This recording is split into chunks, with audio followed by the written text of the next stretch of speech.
Hey guys, welcome to our video. I've received a question that I thought you might find interesting. And the question is, what are before and after witnesses? So sometimes when we're going through cases we may say to our clients, hey, we need your help in identifying before and after witnesses. And or somebody may be giving a presentation and they say that. And so, it raises the question, what exactly is a before and after witness? Well, think of it in terms of weight loss. So you've all seen these, whether it's in a magazine, it's online, on a video, whatever it is. The person that's like 350 pounds and they never have a smile on their face. And then they say, and then I went vegan, went carnivore, went keto, I did this type of exercise, I bought this product, this supplement, and now look at me. And of course, they have this great smile, and there's some of that that's obviously staged. But the point is, it's a very dramatic difference. And we go, wow, what caused that difference? And we see this a lot in success stories. So there's sort of the classic rags to riches story. So if you're familiar with Tony Robbins, the really tall motivational life coach type guy, if you've ever listened to any of his recordings or seen him live, he'll talk about, I hit rock bottom. I was overweight. I was in a 300 square foot apartment washing the dishes in my bathtub. And now I live in a castle and fly a helicopter and I meet with presidents and the Pope and all these other people. It's like, wow, what made the difference? And so it naturally is a compelling story when we see that. Well, when we're talking about before and after witnesses, we're talking about when something bad has happened. And so we get witnesses who knew the injured person. So let's just say that that's you. Knew you before the bad thing happened, whatever that is. The wreck, the sexual harassment at work, the false credit reporting that made you lose your home, your loan, and therefore you missed out on this house that you were dreaming about, whatever it is. So they knew you before, and now they know you after. So let me give you an example. And this is not one of my cases, but I heard a guy mention this. And he said he had somebody that, I forget the cause of the injury, but it was in essence a traumatic brain injury, TBI. And so he got a before and after witness that was a dry cleaner. Think, wow, what would a dry cleaner know about this? And the dry cleaner said, this guy was so friendly, talking about the injured person. And he would always come in and he was sharing stock tips with me. And he would explain to me about, hey, you got to invest in this company because, and go through all this mathematical formulas about why their revenues were up and their expenses were down and growth opportunities. And he said, now he comes in and he has a hard time talking. And I'll tell him, okay, that's $5.25. He can't count out the money right.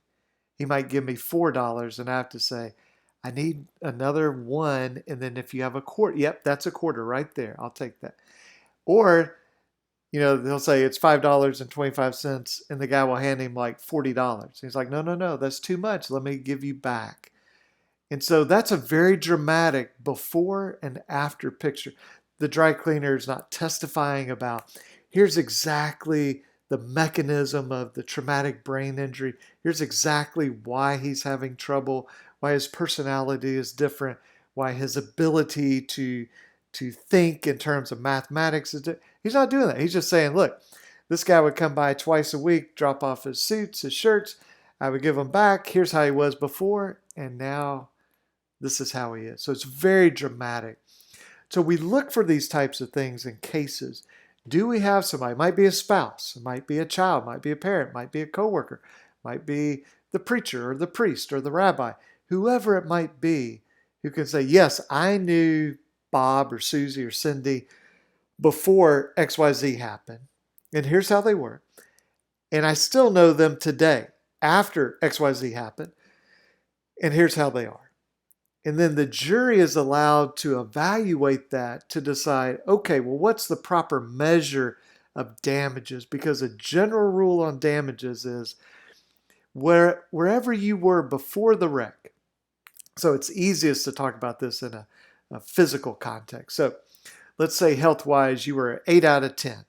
And somebody runs a red light, hits you, and now you're a 4 out of 10. Well, you're to be compensated for that difference from going from an 8 to a 4.